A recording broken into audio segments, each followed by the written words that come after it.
Hello you jelly fans! Welcome to the second part of this session. In the first part you saw me printing antique objects with and without the help of Play-Doh. If you missed that part, here is the link. In this part I will create big prints with the XXL Gelli Plate. Again using historical objects, especially a kid's dress. I am printing with etching inks, but you can also use acrylics. And coming up next week is the third part, in which I develop two of the prints with acrylic paints and colored pencils. So I want to print this lovely kid's dress, and because I don't want to ruin it with the etching ink, I am trying to use a lot of Play-Doh to pick up its textile structures and transfer it to the inked up Gelli plate. Thanks again, Shawnas, for this fabulous idea. To get all of the Play-Doh out of its cups, I am using a spoon. Trying to roll it out with a rolling pin is not such a great idea as you see here. It works better with a brayer. Building a huge Play-Doh surface here and adapting to the size of the dress.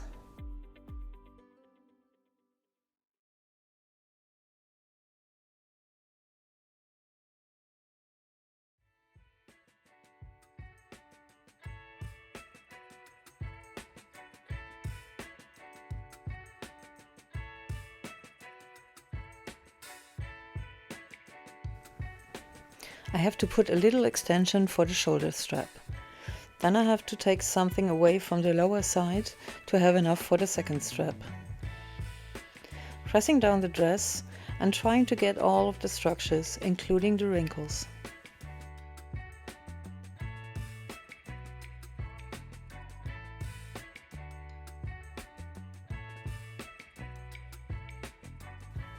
You can see that the Play-Doh took the patterns quite well. Above the little circles pattern, there is a repaired bit on the textile, and even the sewing stitches are visible in the Play-Doh. I am using the black Akua that is soy-based for this print, rolling it out evenly with a brayer. Sorry, off camera. I also want to use this German letter door flap, but if I use the Play-Doh for it, I would mirror the writing and would not be able to read it in the print. The letter flap has hinges on the side and therefore is too uneven to make a good impression, so I have to use it at the very right end to print only the writing. The Play-Doh is so flat now that I would probably ruin it trying to pick it up, so I decide to put the Gelli plate on it instead. Well, that's mighty difficult. After a bit of wobbling back and forth, I managed to lower it down. Pressing down the plate a little bit, later I see that there is a lot that the plate did not pick up.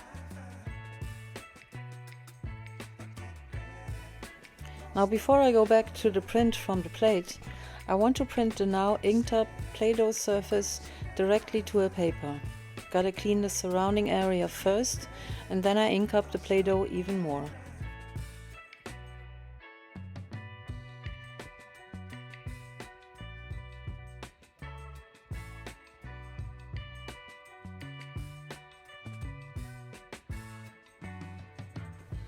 I used this cardboard that was a package for another frame. It has the same size of the paper, so I can register it the way I want to print it in relation to the motif.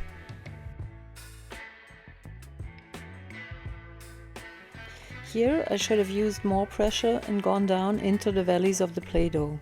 It leaves quite a few empty holes in the dress print, as you can see here. After that is printed, I roll the Play-Doh together in a ball. The ink stays inside the Play-Doh and dirties it, but that does not affect any further print. Now back to the Gelli plate and the impression it took from the Play-Doh. I am adding a piece of not historical wallpaper. It has very nice structures and is made by a designer, and I cut the wings out.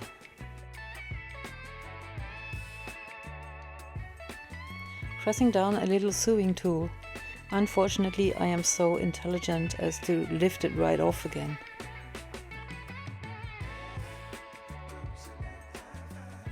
Taking the print now.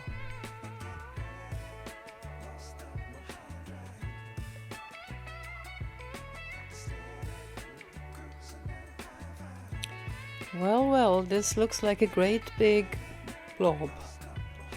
It is disappointing, but I want to show you my failures too. Another one I learned from.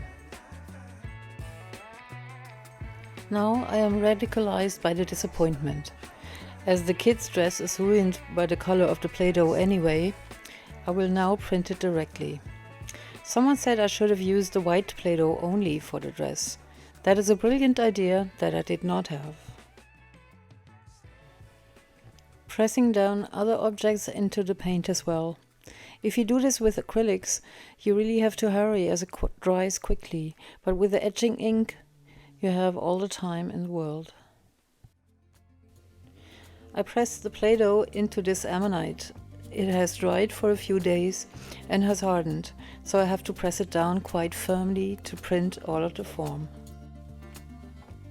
This key I want to print both directly and with the Play-Doh form.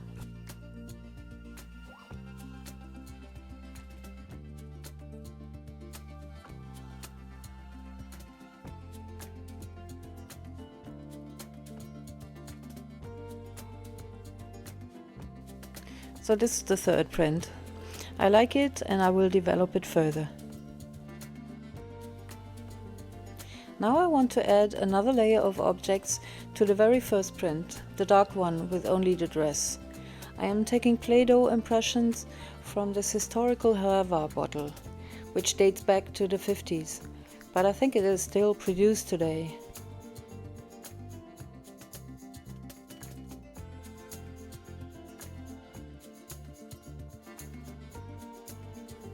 Here you see the Play-Doh form.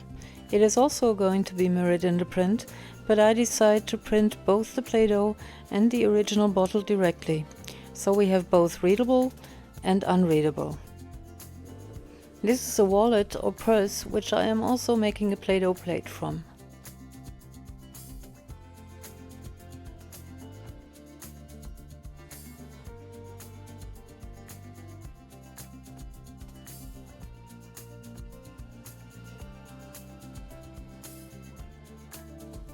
Very fine lines, nice.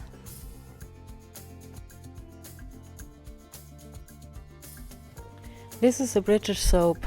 I actually don't know if it's historical, but it sure looks like it. More sewing stuff and the letter flap again. Here you can see the hinges, why it's difficult to print.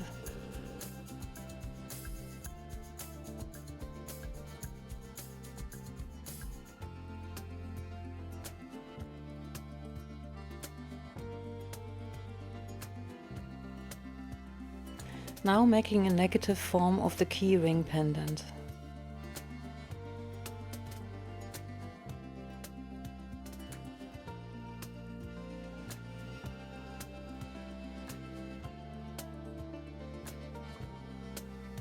For this second layer I am choosing the Charbonnel in primary red, which is quite transparent and therefore not eliminating too much of the black first layer. Notice how unwilling the paint is to spread here. The Charbonnel is oil-based and probably gives a resist to the soy-based Akua ink that I used before. I am too lazy to clean the plate and just keep on brayering until the layer is even. After I press down the ammonite form onto the Gelli plate, I am making a direct print from the Play-Doh form on the previous print. It doesn't work well as the Play-Doh form is too stiff already.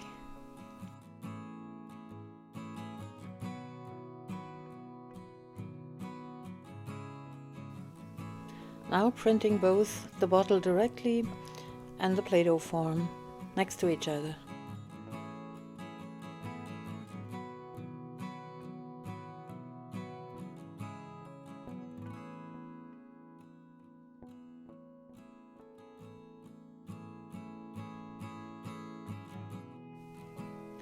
Letter flap again.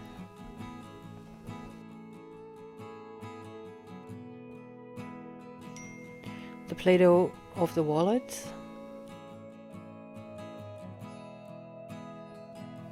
And the negative form of the key with the key ring pendant.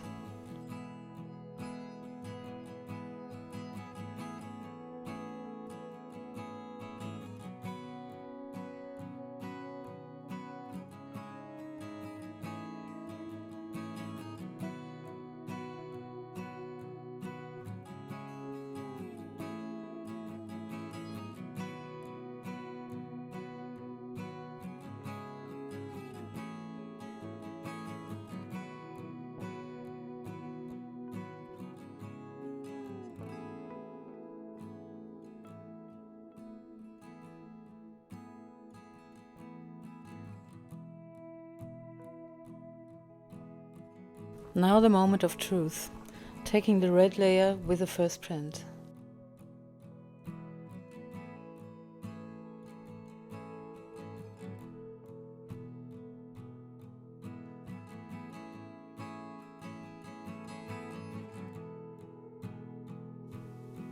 Yeah, I like it, and I feel inspired to develop this one more. The forms I made with the Play-Doh I am going to keep for later prints. They will harden and therefore more difficult to print, but it works. If you don't want to keep them and reuse the Play-Doh, store them in an airtight container.